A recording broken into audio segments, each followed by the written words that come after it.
This is a piece which exists in its earliest written form in a single copy in verse in a northern dialect of Middle English.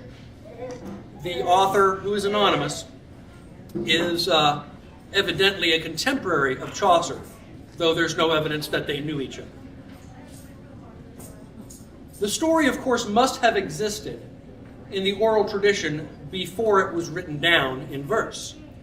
And so this is how the first part of this tale might have been told before that damned poet got his hooks into it.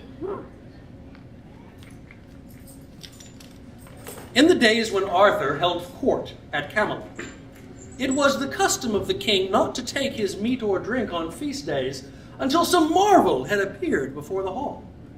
This being Camelot, in usual and customary times, the king had not long to wait upon his meal. But on this particular New Year's Eve, the venison was growing cold. And the king was just about to lean over to Merlin and say, "You old conjurer, will you do something before we all starve to death?" But the words had not yet formed on his lips when the door of the hall burst open, and in rode a giant of a knight on a steed fit to match, twice the height of an ordinary man. Clad all in green he was, from his soft leather shoes to his richly embroidered clothes, broidered all over with bees and butterflies and birds. His hair fell about his shoulders, his beard upon his chest like a bishop's mantle. His horse was likewise richly caparisoned in green, the bridle of emerald leather set with gold and studded with fine gems, the horse's mane and tail braided with golden threads. In his hand the knight carried an axe, as long as a man is tall, with a wicked blade as broad as your forearm, glittering cruelly in the firelight. But this was not the strangest aspect of this knight. For even his skin and hair were the color of moss in the deepest woods. Sir Lancelot leapt to his feet. "Who are you to enter the presence of the king, unbidden, unannounced, and bearing weapons?" Arthur rose. "Peace, friend." "Good Sir Knight, we bid you welcome. I fear we were not apprised in advance of your appearance, else we should have prepared more victuals. I fear that should we pile all our trenchers together, we could not satisfy your appetite." "My appetite! I will tell you of my appetite, King Arthur.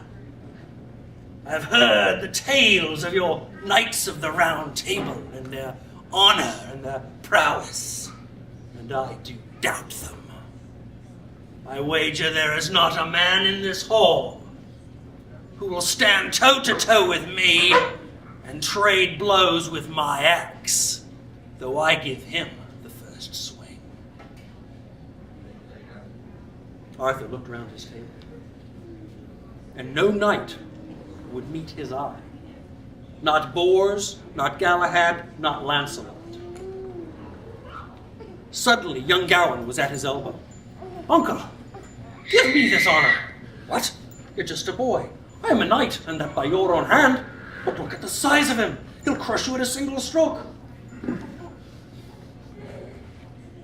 The king may remember that it pleased the Lord God to deliver the giant Goliath into the hands of David, a shepherd boy. And may he do the same tonight. But if he does not, then what have I to lose but my life? And what have I to gain but honor? Look round your table. Uncle, your grizzled veterans will not meet your gaze, and well they should not, for they have much to lose. And if I should fall, then let it be said that I fell defending the king's honor. But let no one say that a challenge in the king's own hall went unanswered for lack of knightly courage." Arthur looked at Merlin, who merely raised an eyebrow. "Very well then, may God go with you." Gawain strode out into the center of the hall. The Green Knight looked down and Has the king no knights or even squires, that he sends a page boy out to treat with me? I am no page boy, but a knight of this round table, and I will prove myself upon your body and teach you the meaning of courtesy. Well, the pup has a bark and a brave one at that. What is your name, little knight? I'm Gawain of the Round Table. Oh, Gawain of the Round Table. I am called the Green Knight. Let us review the rules of our little game, shall we? This is my axe. I will hand it to you. You will attempt to strike me with it. I shall offer no defense. If I should survive your mighty blow, I will hit you back at a time and a place of my choosing. Fail to meet me then and there, and be ever after named coward. Do you agree? I swear it on my honor as a knight. I swear it on my honor as a knight. Well, certainly that is small enough surety, but if it must suffice, it shall suffice. Catch! Gawain was young, having not yet seen a score of summers, but he was no mere stripling youth, the son of King Lot of Orkney, raised in the service of Arthur, trained by the Knights of the Round Table. He seized the axe in midair, planted his feet, found its balance, swung from his hips, and in a single stroke lopped the giant's head from his shoulders. It rolled beneath the table, and the knights kicked at it like a ball, laughing merrily. In the center of the hall, fountaining blood, did not fall, but instead stepped forward, reached down and retrieved the head from beneath the table. It lifted the grisly trophy and turned the face toward Gawain. It spoke. Meet me in a year and a day at the chapel of the Green Knight. Remember your oath. And at that, the horrid apparition mounted his horse and rode out into the freezing darkness. Arthur stood. Well, it certainly appears that we have had our evening's wonder. Serve forth the feast, and will someone get that door?